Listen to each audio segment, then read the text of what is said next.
Praise the lord. ఈరోజు వాగ్దానం, అతిక్రమములను దాచిపెట్టువాడు వర్ధిల్లడు, వాటిని ఒప్పుకొని విడిచిపెట్టువాడు కనికరము పొందును. సామెతలు 28:13. ప్రభునందు ప్రియమైనటువంటి దేవుని బిడ్డలారా, అతిక్రమము అనగా అర్థం తప్పు లేదా పాపం లేదా దోషము అని అర్థం. ఈ లోకంలో ప్రతి ఒక్క మానవుడు కూడా తప్పులను లేదా పాపములను కలిగి ఉంటూ ఉంటాడు. అయితే మానవుడు తాను చేసినటువంటి తప్పులను పాపములను ఒప్పుకొనక కప్పుకునేటువంటి వ్యక్తిగా ఉంటాడు. ఒకవేళ కప్పుకుంటే దేవుని యొక్క వాక్యం తెలియజేస్తూ ఉంది, అలాంటి వాడు వర్ధిల్లడు అని.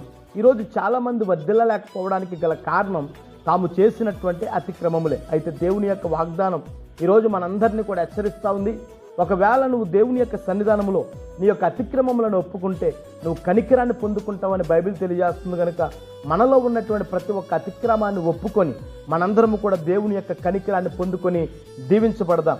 అట్టి కృపభాగ్యాన్ని మనందరికీ కూడా కలుగుజేయను గాక. ఆమేన్.